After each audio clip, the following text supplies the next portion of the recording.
Ladies and gentlemen, this is Mapolo from Mapolo's Corner. Renee your mindset. Guys, to be honest, I think Nnamdi Kanu is suffering a lot now, according to what the lawyer is saying. He's even saying that the guy is having what is called hearing impediment, So they hear very well again. So they get what is called hearing problem. I think even though someone is in jail, even though someone is in custody, even though someone is in prison, I think that person should have right to treatment. I don't think right to medical care should be deprived from any human being. Yes, I don't think deprivation of your own right to medical facility or medical care because of prison. I don't think it's okay, because we are talking about health here. We are talking about human life. I think they should give attention to his health, if you ask me. But saying that somebody is not hearing anymore and somebody is ill health, somebody is having medical condition or medical issue, and the government is keeping adamant on that, I don't think it's what I appreciate. I'm not feeling good about that. For those who never see his lawyer, they talk him. Let's watch the video. Yes, I was with my client, the applicant in these proceedings, Nnamdi Kanu, on the 3rd of June this year. I led my friend here, my learned friend, to see Nnamdi Kanu on the 3rd of June 2023 at the DSS facility.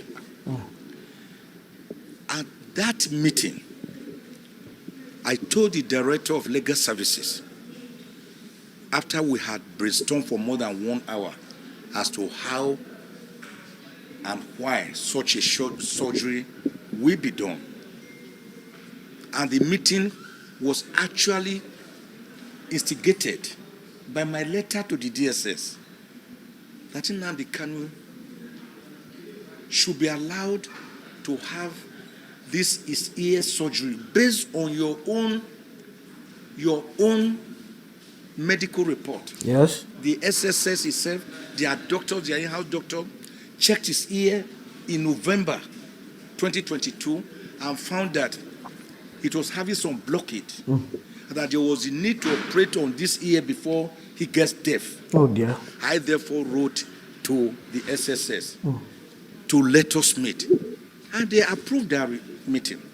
And we met with the Director of Legal Services of SSS, the 2 in-house medical doctors, a male and female, were there, and some other top officials of SSS were there. And I led my learned friend, Ifeanyi Ejiofor, to that meeting. And I then demanded that Nnamdi Kanu should be present at the meeting. Because we are only lawyers and we do not know anything about medicine or surgery. And they fetched Nnamdi Kanu, and we all sat down and brainstormed and agreed that there was no way they could have carried out that surgery on Kanu without his own personally appointed medical doctor, a doctor of his own choice, as earlier directed on the 21st of October 2021 by the Honorable Justice Binta Nyako of the Federal High Court, that he be allowed to have his personal doctor so that there could be a second opinion on his deteriorating state of health, wherein they are increasing his potassium level every day. They are using him as a guinea pig for trial because they do not know the cause of his illness. And all the tests they have done, blood tests, urine tests, stool tests, which they have always done, they have sent to South Africa and some other countries. Nnamdi Kanu to date has never been availed of what the results were, nor have we, his counsel.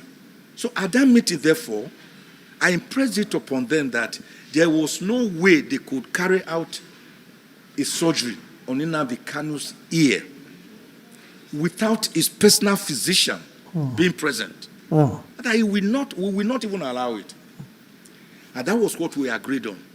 The meeting was that when Nnamdi Kanu finally appoints any 1 or 2 doctors of his choice, they should get across to us. We will now again write to the SSS for an interactive session between these doctors and Nnamdi Kanu, because his earlier doctor, Dr. Sylphine Okorochukwu, who had been treating him even before his extraordinary, torturous and forceful rendition from Kenya back to Nigeria on the 27th of June 2021, who had gone to the DSS facilities 2 times and had been denied access to see Nnamdi Kanu, himself was not in the country. Because of that, it means that whichever doctors that will be seeing Nnamdi Kanu will be seeing him for the first time, and Nnamdi Kanu will be seeing them for the first time. So there must first be that interactive session so that they can have a synergy to know whether these are doctors that he can go with or whether he will need another set. Surprisingly, suddenly, like Fela will put it, we saw flying in the social media some characters saying that the family of Nnamdi Kanu has allegedly debriefed me and Ifeanyi Ejiofor. There are certain pieces of news I don't take serious. I didn't just laugh. I guffawed. It was a loud laughter that these guys do not know what they are talking about. You cannot sit in Germany. You do not know what is going on with your brother's case or his life. And you say that Nnamdi Kanu has been trying since 11th of May to get across to me, and I've been refusing to see him. Whereas I was with Nnamdi Kanu on the 3rd of June. And the very day you were releasing this text, this social media damnable and defamatory statement, Ifeanyi Ejiofor was physically with Nnamdi Kanu. You release this, your social media something, at 1:57 p.m., 3 minutes before the 2 p.m. when Ejiofor was supposed to meet with Nnamdi Kanu. And he met him. And Nnamdi Kanu sent his personal greetings, happiness, and thanks to me through Ejiofor. And that everything is going on well. He's very happy the way I've conducted his case. Since I came in January 2022, I got 8 of the 15 counts dismissed by this honorable court here, Justice Nyago. The remaining 7 counts, I was dissatisfied. I took them to the Court of Appeal. And on the 13th of October 2022, in a landmark judgment, the Court of Appeal dismissed the remaining 7 counts and gave Nnamdi Kanu a clean bill of health. The Court of Appeal declared that Nnamdi Kanu was hereby discharged. The Court of Appeal declared that Nnamdi Kanu should never again be arrested or detained over this matter. The Court of Appeal went further to declare that never again should Nnamdi Kanu be tried on the same offenses for which he was extraordinarily, torturously, and extrajudicially renditioned back to Nigeria from a sovereign country, Kenya, where he had gone to in May 2021 as a British citizen, not even as a Nigerian citizen, without following the extradition process. And a whole federal government, rather than defend its citizen, as the American government will do, they will go to any country to go and take out one of their citizens. We have seen it again and again. A whole federal government filed a motion for stay of execution of the liberty of its own citizen, contrary to Section 36 of the Constitution. An unknown process, and another panel of the Court of Appeal granted that stay. They filed an appeal to the Supreme Court, and they sat on it. They refused to prosecute the appeal. They will file papers, they will not serve us until we go there by ourselves to search. The federal government has been running, but by the grace of God, they cannot hide. On the 14th of September, 2023, this case will come up before the Supreme Court. Nnamdi Kanu will secure his freedom. The Court of Appeal made it clear that the acts of the federal government were egregious and they breached Nnamdi Kanu's fundamental rights. Oh. And I should never again be detained or tried on the same offenses. The federal government has not abided by that decision. Yes. The federal government has not abided by the ruling, the judgment of the United Nations Human Rights Panel against detention, which was made in July 2021, that Nnamdi Kanu be released, and not only released, he should even be compensated for the degradation and violation of his human rights. The federal government has not abided by the African Union own ruling that Nnamdi Kanu should be released. The federal government has not abided by the decision of the Umuahia Federal High Court, sitting at Umuahia, that the detention of Nnamdi Kanu was illegal, unconstitutional, and that he be released immediately. And indeed, they awarded 500 million naira damages against the federal government and in favor of Nnamdi Kanu. They have not abided by that decision. Yes. They continue to go to play the same roulette like a yo-yo, that Nnamdi Kanu jumped bail. And evidence available shows that Nnamdi Kanu did not jump bail. That when he was arraigned on the 23rd of December 2015, this court, Justice Binta Nyako, granted him bail. On the 25th of April 2017, about 1.5 years later, Nnamdi Kanu was enjoying this bail in the country, in this place called Nigeria. He did not jump bail until the federal government by itself, going through a most satanic operation, Python dance, to invade Nnamdi Kanu's ancestral home for a compound at Afarauku, Ibeku, Umuahia, in Abia State. And they, in that operation, non-provoked operation, they mowed down, they killed 28 unarmed and innocent Nigerians. May their soul rest in peace. Nnamdi Kanu barely escaped the breath of his life by providence, by an act of God. The father, Eze Kanu, never recovered from this atrocious, inhuman invasion. He died. And the mother never recovered. And she died.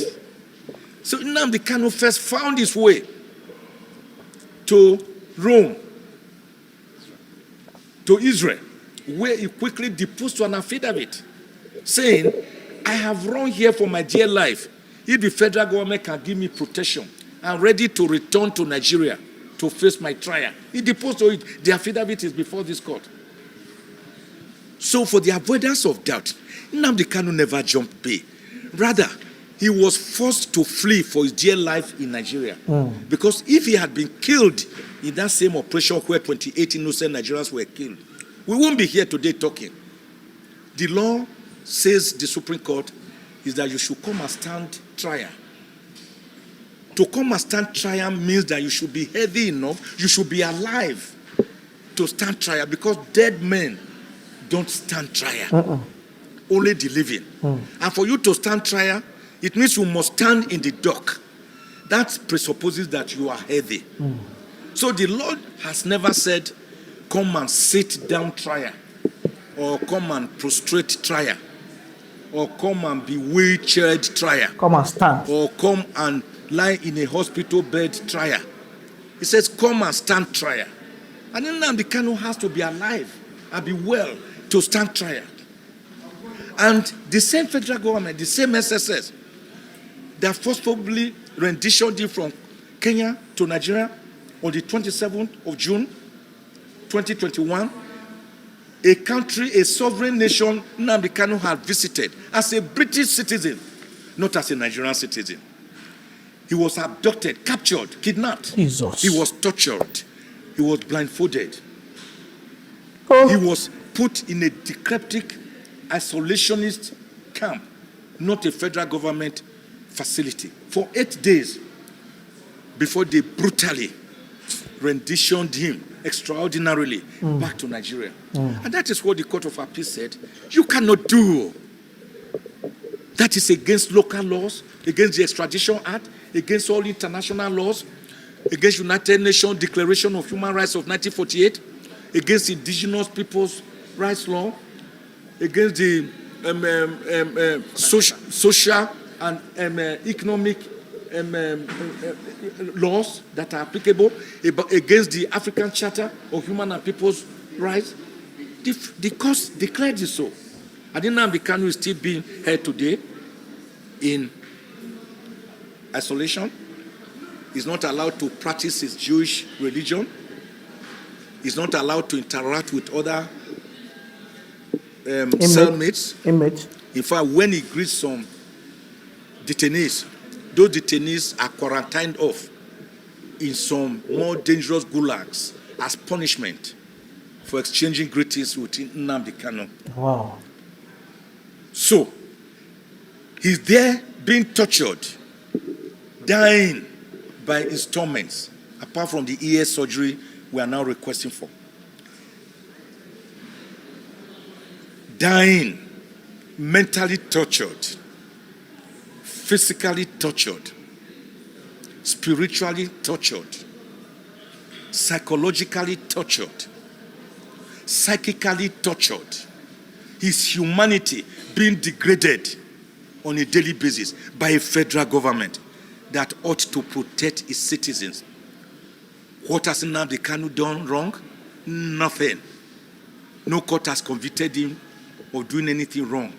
All he has done is to say, you must give the Indigbos, his own Igbo people, a space in Nigeria like other Nigerians. Don't marginalize them. Don't see them as a mere speck or a mere dot in the larger cycle of Nigeria. But however, if you will not allow them this respect, this dignity that you accord to other 373 out of 374 ethnic groups in Nigeria, then let them go on their own to found their own Republic of Biafra. We call it self-determination. Self-determination is giving legal imprimatur by all international instruments. All international says you can have self-determination. And that was how IPOB was born in 2012 as a non-violent organization. We saw them on the streets of Aba, of Onitsha, of Enugu, of Owerri, and other southeast states, marching on the streets, carrying cudgels, clubs, wearing beret, blowing whistle. We are for Republic of Biafra. They did not do anything that was dangerous or that was treasonable or that could harm the country as an entity. So, but the federal government found it using the army, they could quickly form Operation Python Dance. Operation Python Dance, which has not danced against Boko Haram, which has not danced against armed bandits, which has not danced against kidnappers that have since been on the surge. They are wrong, and they are wrong. And today, the court has had us asking for an order of mandamus, compelling the SSS to provide his medical records. If you have nothing to hide, what harm does it bring to you to provide Nnamdi Kanu's medical records for us, his lawyers, to see? We're also asking for an order of mandamus that he should be allowed to see his personal physician as ordered by this same court on the 21st of October, 2021. What has he asked for? That we halt the federal government. How can you be the person, the agency that arrested, forcibly renditioned him back from Kenya to Nigeria? You are the same agency detaining him. You are the same agency that investigated him. You are the same agency prosecuting him. You are the same agency again detaining him. You are the same agency opposing his bail for application. You are the same agency opposing his application to be transferred, at least from your gulag to the Kuje Correctional Center, which is a place meant for people who have been granted bail, as was his case. So they have become not just the judge and the prosecutor. They are also the arrestor, the detainer, the prosecutor, the investigator, the judge. And you cannot run a country like that. SSS, listen, and listen good. Abide by the order of the Court of Appeal made on the 13th of October 2021. Yes. Let Nnamdi Kanu go. Release him. Release him. Let my people go. Moses told the Egyptians, let my people go. They will not hear. He was with his brother Aaron. Am I right? They will not hear. And Pharaoh, the Egyptian emperor, brought magicians. Anything that Moses conjured, they will conjure to show their power, the power of man. But it was God in action. Go and read Exodus 8:19. The finger of God. When the camp of Moses conjured little lice in the head, those small insects in the head. When they conjured them, the Pharaoh Egyptian magicians tried to also conjure the same gnat, the same lice. They could not. And that was the smallest of all the feats. They went back to Pharaoh and said, this is the finger of God. This is the finger of God. Let these people go. But Pharaoh was already deafened. He will not hear of it. Adamant. When the Israelites were going, God parted the Red Sea for them to go through. And then the Pharaoh army with chariots and charioteers, they came steaming, pursuing the Israelites. And God closed the Red Sea for them. And they drowned. This is a caveat to the federal government. Don't let this Nnamdi Kanu drown us as a people. We do not need it. It is an avoidable happenstance. Let the federal government, let the SSS release Nnamdi Kanu today. And I believe that by the grace of God, the court will do the needful. We grant our application. Guys, when I don't listen, I don't see the video, I don't have much to talk here. I think the federal government should review their actions and do the needful. That's for me. Guys, if you love what I'm doing, don't forget to subscribe to my YouTube channel. Follow me on Facebook, on Instagram, on Twitter, even on TikTok. Lament. I love you guys. Peace out.